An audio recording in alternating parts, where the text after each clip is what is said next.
Addis Truthbloom is not important because he is the nice sentient. Addis is important because he is evidence. Evidence that the old war wasn't locked into one shape forever. Evidence that a Tenno and a sentient could share a battlefield without the relationship defaulting to hatred. And once that evidence exists, it becomes dangerous to anyone who needs the war to stay simple. That's why Addis doesn't feel like a side character. He feels like a crack in the wall. The Old Peace chapter isn't just telling you that a treaty was attempted. It's showing you the only kind of proof that really matters in a universe full of propaganda. Personal proof. The Tenno remembers a friend. A sentient remembers a Tenno. The enemy stops being an abstract category and becomes someone with a voice and a presence. Here's the minimal context that matters. The Old Peace story is delivered through recovered memories of Tau during the Old War. In those memories, the Tenno is known as Mara Lok, the Void Demon, and Addis is positioned beside you as a sentient ally. Their bond forms inside a short-lived period where diplomacy, cooperation, or at least coexistence is being tested. The peace doesn't last, but the relationship does, and that's what makes the collapse feel like a wound instead of a statistic. Before we dive in, thank you for watching. It means a lot.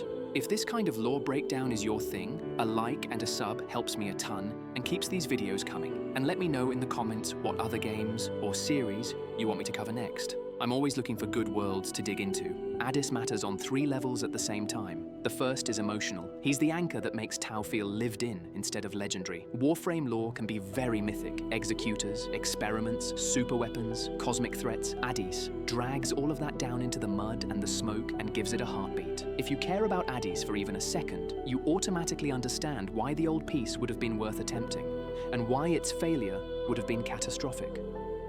The second level is political. Addis is what a peace process looks like when it stops being speeches and starts being reality. He is the living bridge between sides that are supposed to be irreconcilable. And that's the thing about bridges. They don't have to be perfect to be dangerous. They just have to exist. The moment you can point to a Tenno and a sentient cooperating, every narrative that depends on they can never understand each other becomes a choice, not a law of nature. The third level is the one that makes Addis feel like a problem the universe wants to swallow.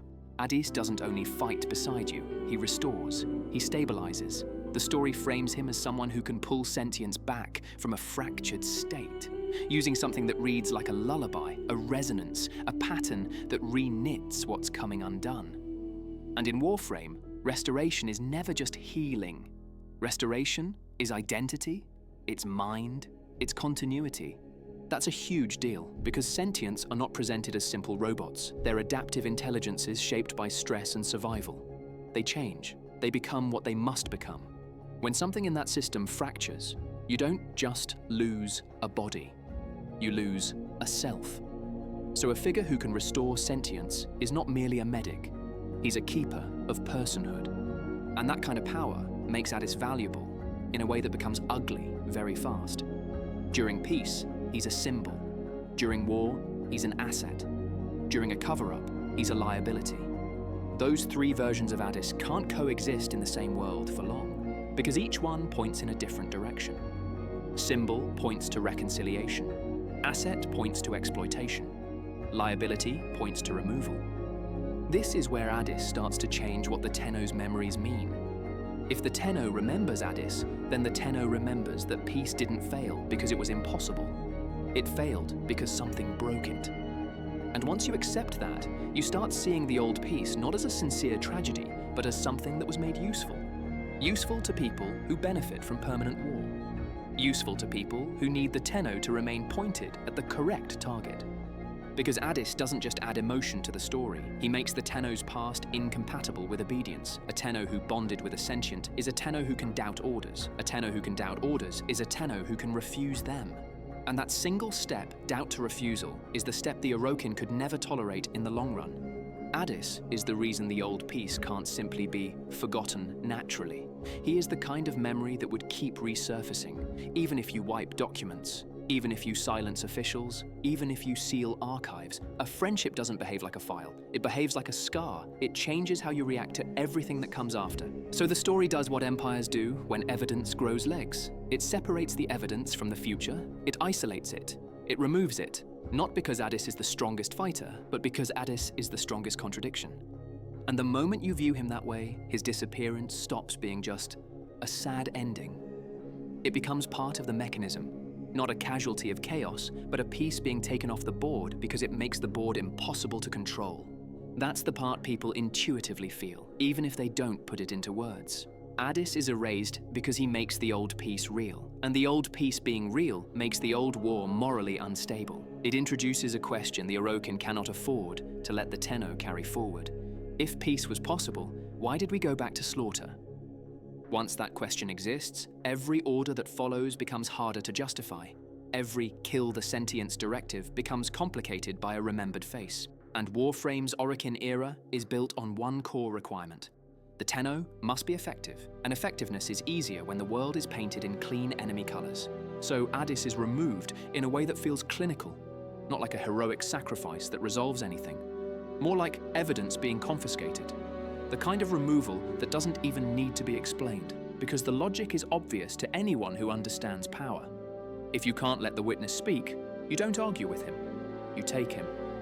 This is also why Addis hits harder than a lot of tragic companion characters. Most tragedies in games are framed as meaningful loss. Addis feels like meaningful loss, but it also feels like theft, because he doesn't just die in a dramatic blaze that completes an arc. He's separated from the narrative so the narrative can be sanitized. And that brings us to the strangest part of Addis as a character. His story isn't only about what happens to him, it's about what happens to you when he's taken away. Because Addis isn't merely removed from Tau, he's removed from the Tenno's accessible memory. The old peace becomes a sealed room in the Tenno's mind, and when you connect those dots, Addis becomes an anchor for the lock itself.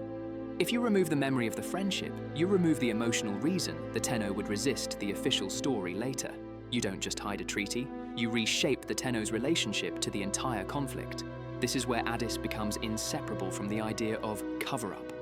The cover-up isn't only historians rewriting a timeline, it's a living weapon being psychologically managed so it remains useful. And that's the detail that makes Addis so important. He doesn't only change the past, he changes what kind of Tenno the Orokin were willing to allow into the future. A Tenno who remembers Addis is a Tenno who might try peace again. A Tenno who forgets Addis wakes up into a simpler world, a world where the sentients are simply enemies, and the emotional evidence that could have complicated that belief is gone. That's why Addis's story is one of Warframe's most effective pieces of character-driven lore. It takes an abstract idea, history was edited, and turns it into something you can feel.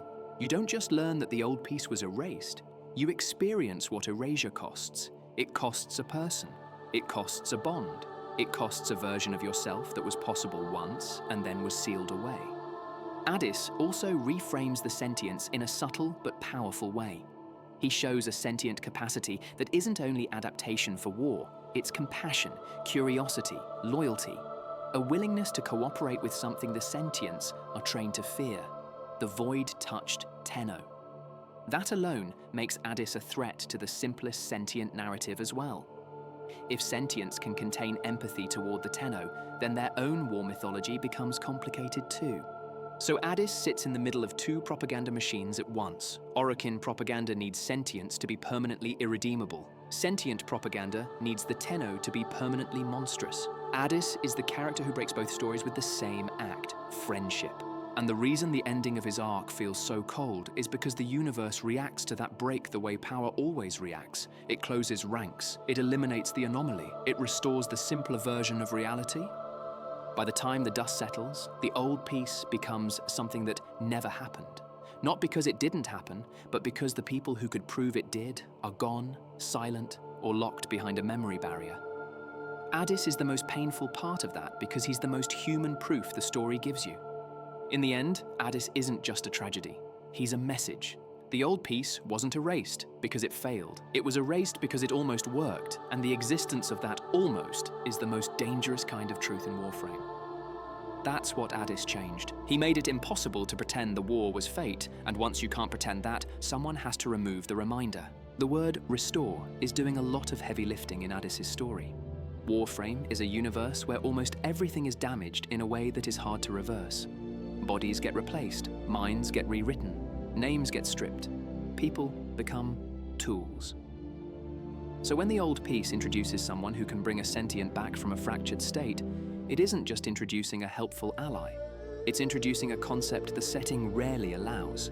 Repair that isn't ownership. That's the quiet distinction.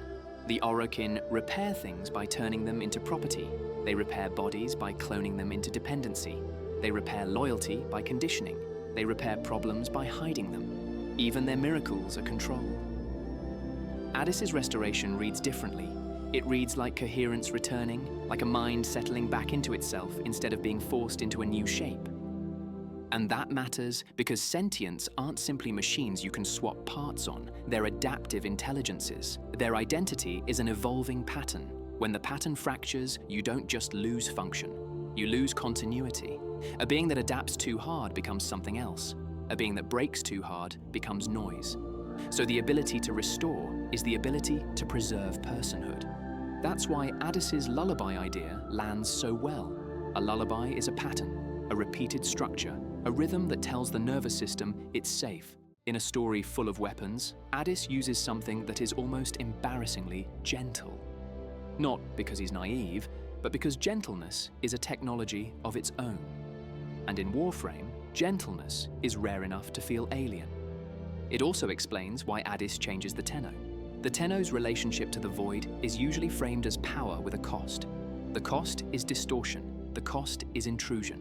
The cost is that the Tenno is never fully alone inside their own head. Addis represents the opposite direction, a stabilizing presence.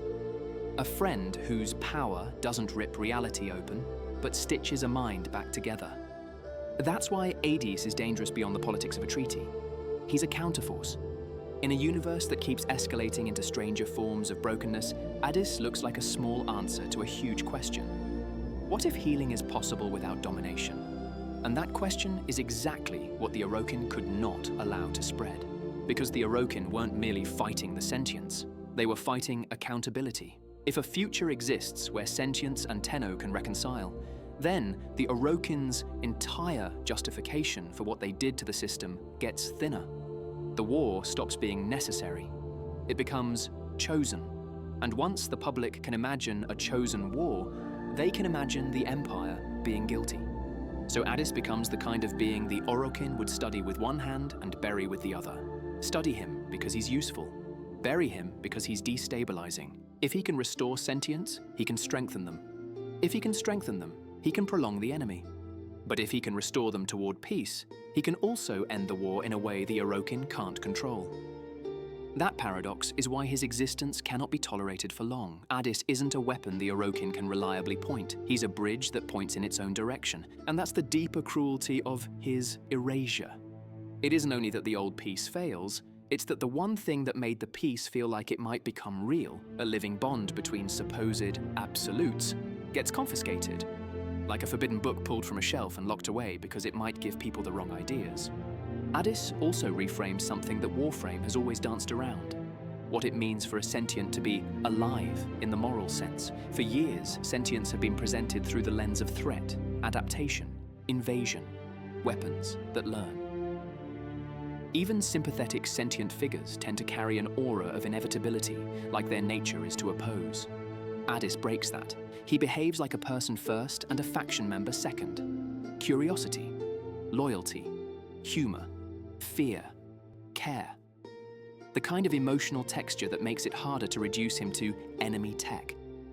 And once you accept that a sentient can carry that texture, the entire moral landscape shifts. Kill them all stops sounding like strategy and starts sounding like atrocity. That is why Addis becomes an existential problem for propaganda. Not just Orokin propaganda, any propaganda. Because propaganda needs the enemy to be flat. A flat enemy doesn't create moral friction. A flat enemy makes violence feel clean. Addis makes the enemy three-dimensional. And three-dimensional enemies are where conscience starts waking up. This is also why Addis being tied to Maralok matters so much. The Tenno in Tau is not the same emotional being as the Tenno who wakes up later with a simplified history. The Tenno who knew Addis had lived proof that hatred was optional. That version of the Tenno would carry a different kind of resistance into the future. Not resistance with guns, but resistance with doubt. And doubt is the first crack in any control system. Because the Orokin didn't just need the Tenno to fight, they needed the Tenno to fight without asking the wrong questions. If the Tenno starts asking, "Is this necessary?" then the Orokin loses its cleanest instrument. The Tenno becomes unpredictable, not because they're unstable, because they're awake. Addis's disappearance therefore functions like psychological engineering. Remove the friend, and you remove the emotional contradiction. Seal the memory, and you prevent it from shaping future choices. The Tenno's later life becomes easier to script because the Tenno's earlier life has been edited. That's why Addis feels like theft rather than tragedy. Tragedy is when a good thing is lost in the storm. Theft is when a good thing is removed so the storm can continue. Addis's role is so tightly connected to the mechanism of control that his absence reads like policy. And it's worth sitting with how cold that is, not because it's edgy, but because it's thematically consistent with what Warframe says about the Orokin. The Orokin don't just kill you, they rewrite what your life meant. They turn people into tools, and then deny that the people were ever people. Addis threatens that pattern simply by being a sentient, who is undeniably person-shaped in the way he relates to the Tenno. So the cover-up around the old peace isn't just covering a treaty, it's covering a moral revelation. That revelation is that the Tenno, even in the old war, was capable of empathy toward the enemy. And once empathy exists, the war becomes a decision that must be defended, not a law of nature that can be assumed. That's why Addis changed everything. He didn't end the war. He changed what the war means. He changed it from inevitable conflict between incompatible beings into a conflict that was maintained, intensified, and protected from alternatives. And when you change what something means, you threaten the people who benefit from the old meaning. So Addis is erased, not because he was weak, because he was clarifying. There's one more angle that makes Addis feel even heavier, and it's the way Warframe treats memory as a living thing. In most stories, memory is passive. You remember, or you don't. In Warframe, memory is active. It can be sealed, it can be manipulated, it can be invaded, it can be used as a battleground. So when you look at Addis through that lens, his story becomes a kind of keyhole into the Tenno's entire relationship with truth. Because the Tenno is not simply missing information, the Tenno is missing a version of themselves who had a friend on Tau. A version of themselves who believed peace wasn't stupid. A version of themselves who would have carried that belief forward and let it complicate everything. If you remove that version, you don't just hide the past, you manufacture a more controllable future. That's why Addis's absence echoes through the modern era, even if he never appears again. His removal helps explain why the Tenno wakes into a world where the sentients are already framed as the ultimate enemy, and why the Tenno can be guided into conflict without the emotional friction that Addis would have created. And that's the tragedy in its final form. Addis doesn't just die. Addis becomes the missing weight that would have tilted the Tenno's choices. He becomes the difference between "I fight because I was told" and "I fight because I understand why." He becomes the difference between obedience and agency. So when you think about Addis, the right emotional response isn't only sadness. It's anger at how precise the erasure is. Because the story isn't saying war is tragic. It's saying war is maintained. It's saying alternatives are removed. It's saying even your memories are a battlefield, and the winner isn't always the one who shoots last. Sometimes the winner is the one who decides what you're allowed to remember. That's what Addis ultimately represents. Not just a friend, a forbidden proof, a stabilizing force in a universe that thrives on fracture, a glimpse of a path the setting refuses to let you walk for long, because that path would break the machinery that keeps the war going. Addis changes everything because he proves the war is not fate. And once you see that, the cover-up stops being a background detail. It becomes the real ending of the old piece.